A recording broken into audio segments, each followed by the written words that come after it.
Bonjour chers frères et sœurs, aujourd'hui la météopolitique ivoirienne voudrait relever deux faits essentiels.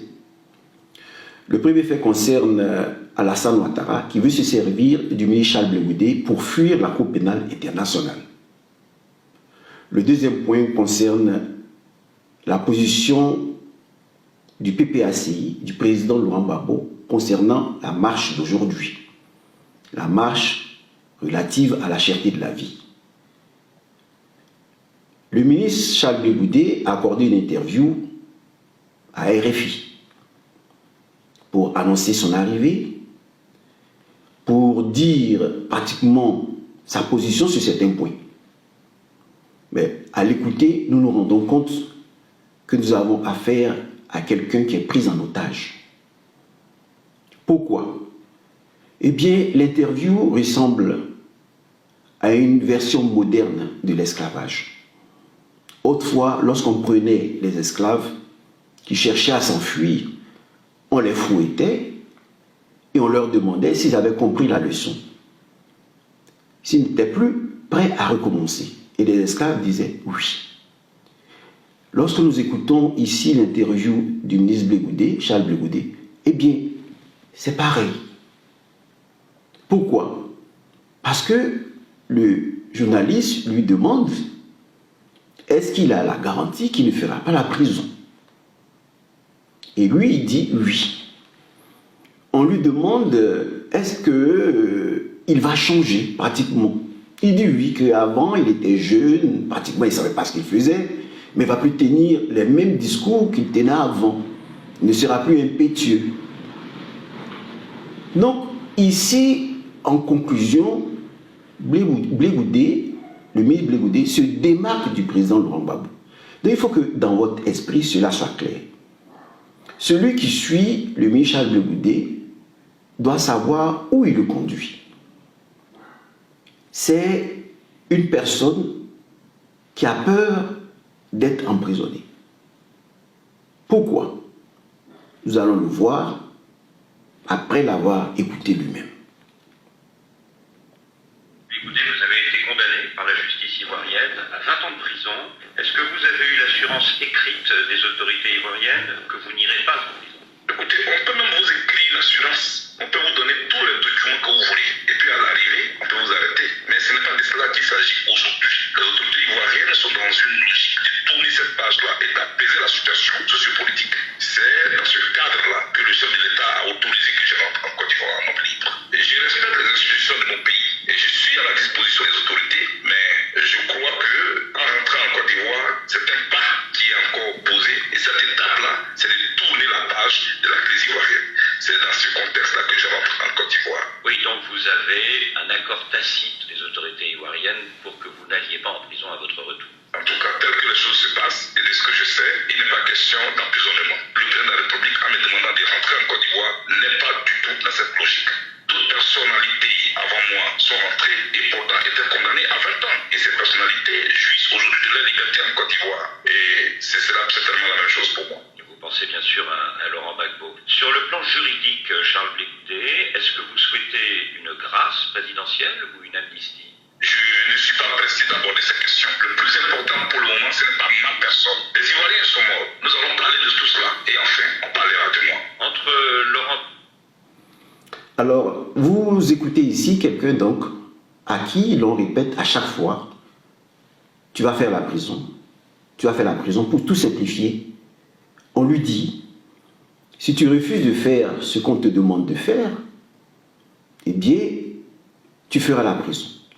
Si tu fais ce qu'on te demande de faire, tu pourras bénéficier de l'amnistie et non de la grâce présidentielle qui va t'empêcher en quelque sorte d'être président. Il faut écouter toute l'interview pour s'en rendre compte. Parce qu'on lui dit, tu veux être président, et lui, au début, il dit au début de son discours, lui, il danse en fonction du tam-tam. Donc, ici, nous avons quelqu'un qui a une feuille de route différente de celle du président Laurent Gbagbo. Il faut que cela soit clair. Il ne faut pas qu'on vous dise, il n'y a pas de divorce entre nous, il n'y a pas de mésentente entre nous, et sur le plan pratique, c'est autre chose. Sur le plan politique, c'est autre chose. Ici, il a été clair. Lui, il se dit qu'il ne fera pas la prison. parce qu'il fera tout ce que Ouattara lui demande de faire. Lorsqu'on lui demande, tu rentres au pays, est-ce que tu as peur? Tu ne dois pas le dire. Tu dois simplement signifier que tu as été acquitté à la Cour pénale internationale et que la Cour pénale internationale, sur le plan des décisions, est au-dessus de la justice ivoirienne. Donc tu ne peux pas être jugé une seconde fois. Mais Blé Goudé ne tient pas ce discours. Il tient un discours qui montre que Ouattara n'a pas à aller à la Cour pénale internationale. Il endosse pratiquement de manière indirecte des fautes, alors qu'il a été acquitté à la Cour pénale internationale. Parce que eux, ils ont été jugés. Le président Gbagbo et lui ont été jugés. C'est au tour de Ouattara d'aller répondre des crimes qui ont été commis en Côte d'Ivoire. Mais lui, il est menacé à chaque fois d'aller en prison. Et il ne dit pas, eh bien j'ai été jugé par la Cour pénale internationale, pourquoi vous me parlez de prison ou d'emprisonnement? C'est là que vous devez comprendre que cette personne n'est pas une personne libre. Je vais vous faire écouter cette vidéo brève du président Laurent Gbagbo pour comprendre de quoi il s'agit réellement.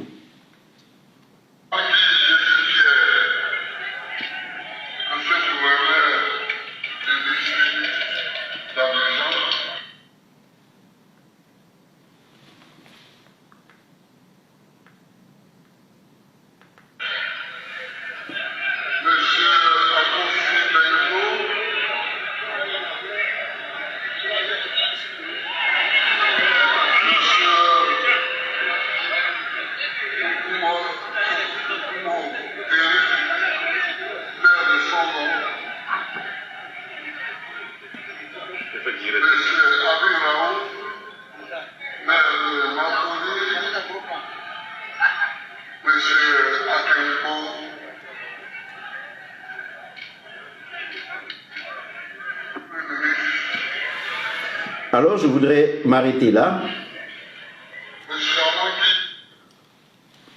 Cette dernière parole du président Laurent Gbagbo qui appelle Akeungbo Premier ministre.